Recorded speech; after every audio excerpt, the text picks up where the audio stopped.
Student debt cancellation is back, and it's bigger than ever, and roughly half of that sentence was true.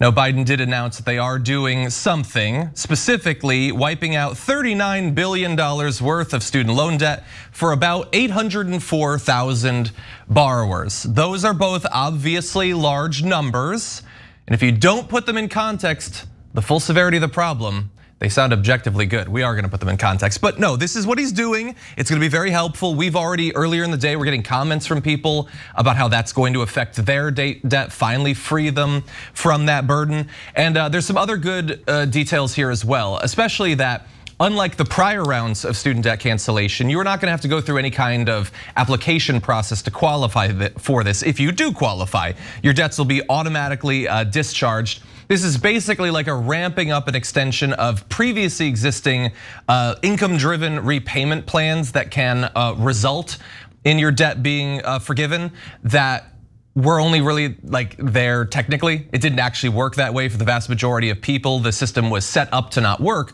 This is patching that so that people will actually be able to qualify. And I wanna give you just a few more details, including a statement from the Secretary of Education, Miguel Cardona, who said, for far too long, borrowers fell through the cracks of a broken system that failed to keep accurate track of their progress towards forgiveness. And so they said now they're going to take like partial payments that you might do. Those will now count. There's a variety of different ways that they're going to sort of juice the numbers to make sure that more people qualify for the forgiveness. They say that they're addressing historic failures in which qualifying payments under those plans should have brought borrowers closer to qualifying for debt forgiveness, but were not actually properly accounted for. There are some other details of things they're going to do beyond just this announcement, but this is what we've got as of today. Yeah, so this leaves us in the usual conundrum, which is you want to give credit to them for doing this. Over 800,000 people affected. That's no joke. That's a lot of good people that are going to be very relieved today. So thank you, Joe Biden. Credit where credit is due. Now, but I have to give you context, and the context is there's $37 billion of loans that are outstanding. So this is about 2%, or 37 million people affected. So it's about 2% of the people that are getting relief. So now, they haven't done it too badly in this case, right? But in a lot of cases, mainstream media will say historic, the greatest thing ever, the whole thing is solved, mission accomplished, let's move on.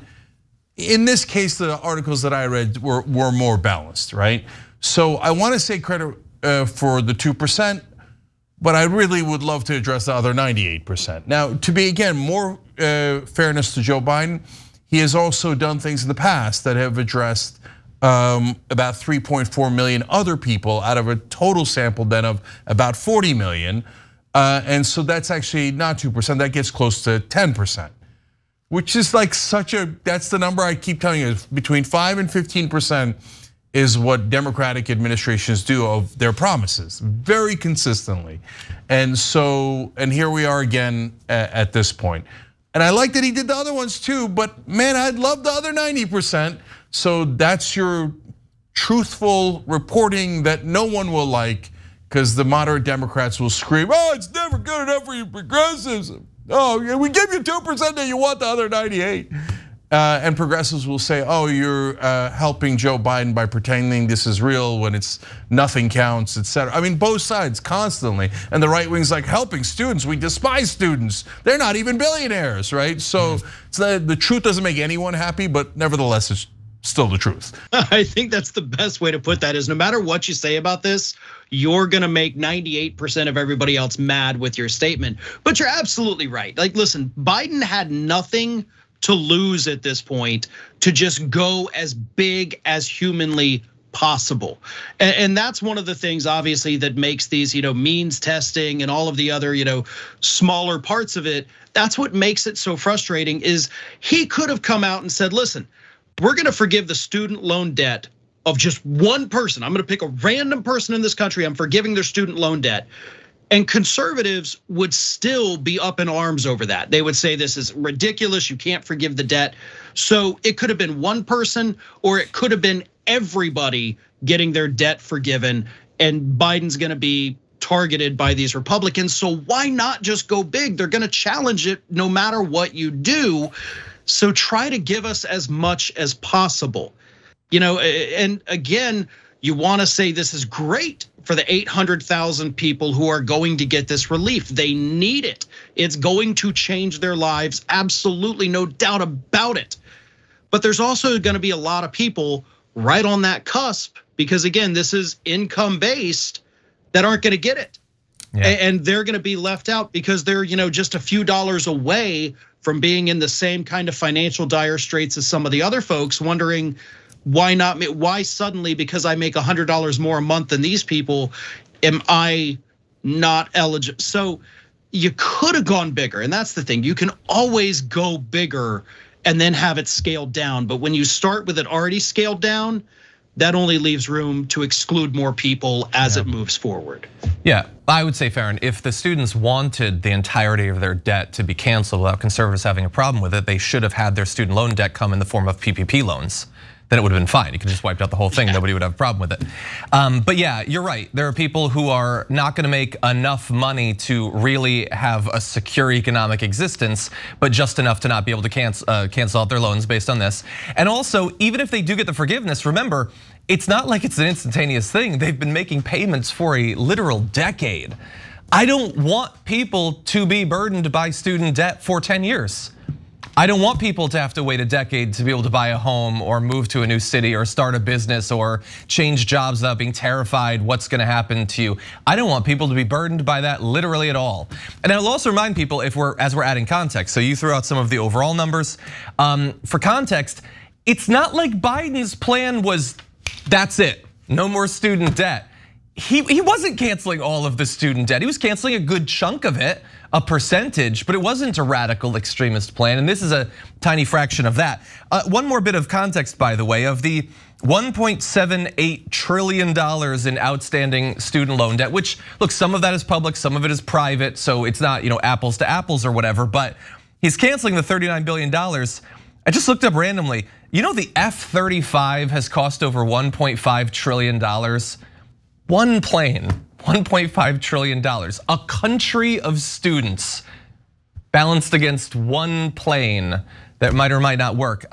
So it is frustrating. And look, they do have next steps that they're gonna take. They're gonna have a new income-driven repayment plan called the SAVE plan that they think is going to fit in a lot more students. And they also say, by the way, that they're gonna make student debt one of the cornerstones of the 2024 campaign, which you would assume would be accompanied with other plans, and you can guarantee that it'll be accompanied with proposals that if you put us back in power, we'll do something then. So maybe we will see more. Yeah, it's funny that you came to the same number. I did it through the math of how many people were affected and got to 2% for today's action. And John's numbers are about 1.78 trillion in debt, and 39 billion was relieved today, so that's 2.1%. Gets you the same 2% number, right? And so for a Democrat, 2% is 2% change is considered historic and miraculous. But anyways, like I said, when you put in the earlier stuff, it's about 10. Now, the point that John made about future stuff, I mean, there is that next proposal is pretty good.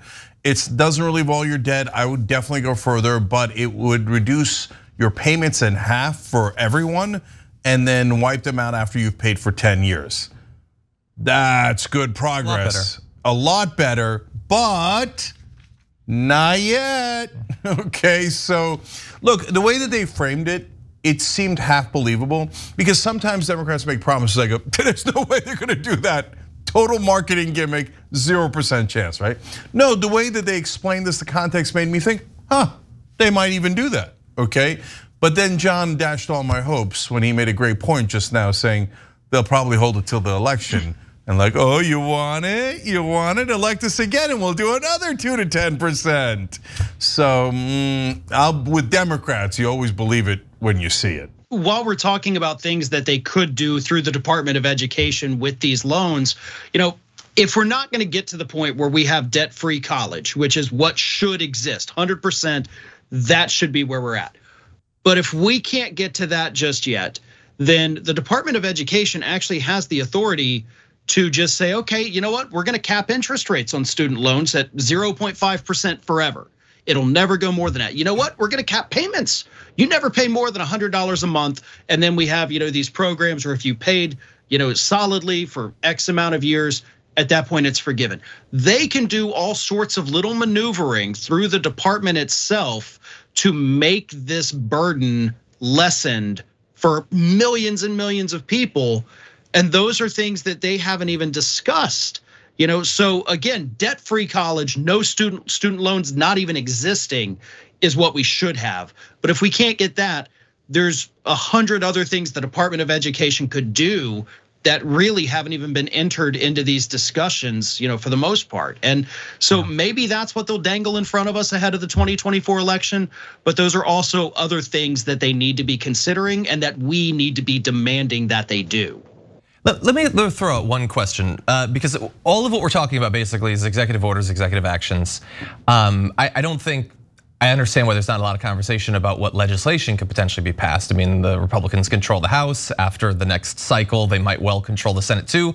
Do we think that there is anything that he could propose that would get them to actually pass legislation to fix this? Like if it was based on like performance, like your grades, you get the loans, but you ace everything, maybe we do some cancellation, or like a service-based repayment thing. Like rather than just 10 years of payments, you do 2 years of sort of like Tennessee Valley stuff, working on infrastructure, installing electric chargers, climate prepared. Like, is there literally anything that could be proposed that Republicans would, or do they just believe that we have so poisoned the well intentionally on what people think about higher education that we do not want to act as if anyone who goes to college is deserving of any compassion whatsoever?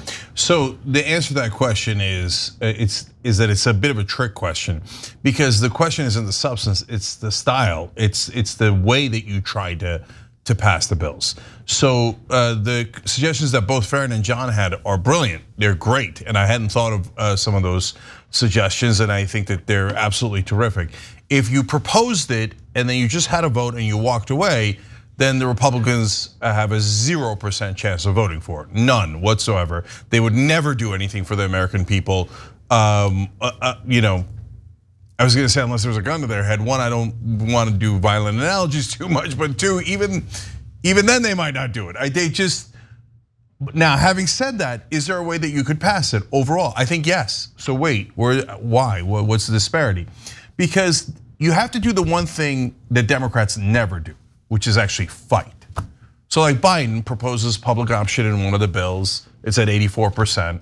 And then the Republicans, theoretically Republicans, but it was actually corporate Democrats too, all say no because their donors are Chamber of Commerce and they don't want paid family leave. So they say no, and then Biden goes, oh, okay. Well, of course you're not gonna pass anything doing that.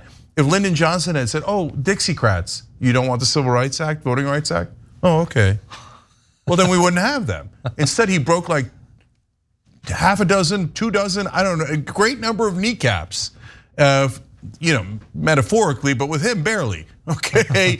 And until he broke the Dixiecrats in his own party and got the damn bills passed, which was awesome. But Biden and those guys, one, they're in on it. They're also just as corporate as the Democrats in the Senate and all of the Republicans. So the whole game is rigged to begin with. They're all frauds. The Democrats do just enough to have the media say historic so that they get re-election. They do always the bare minimum or nothing, right? But if Biden wanted to fight, what he would do is the Republican advantage in the House is minuscule.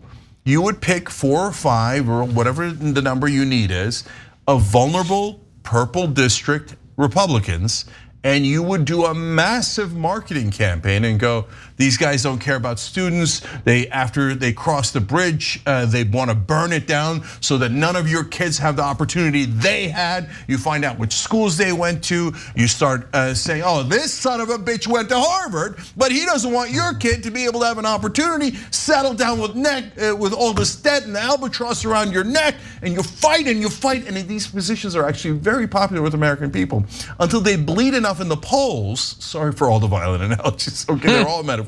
Until you bleed them out in the polls in a purple district, and they go, oh, yeah, well, I was always concerned about the students. I was going to do it anyway.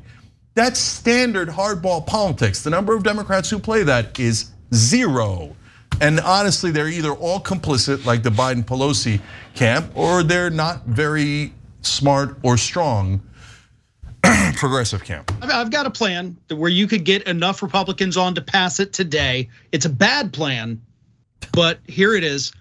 You tell Republicans, for every 10 million people that you let us forgive student loans for every 10 million, we lower corporate and wealthy taxes by 1%.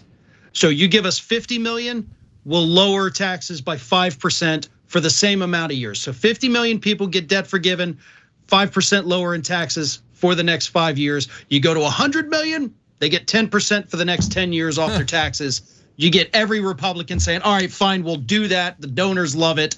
Yeah, we're gonna suffer in the revenue department, but people are gonna have more money. So, that's the only way I think they could really get these Republicans to go on board, is if they somehow tie it to cutting taxes, because that's all these Republicans know how to do. Yeah, that's devastating, and I probably would not take that deal. It'll bankrupt the country. But Farron is absolutely right. They would then immediately pass it. Okay, what about this? For every 10 million that have debt canceled, you can lock up one member of the extended Biden family. How about this? A cousin, a niece, whatever. It'll be great.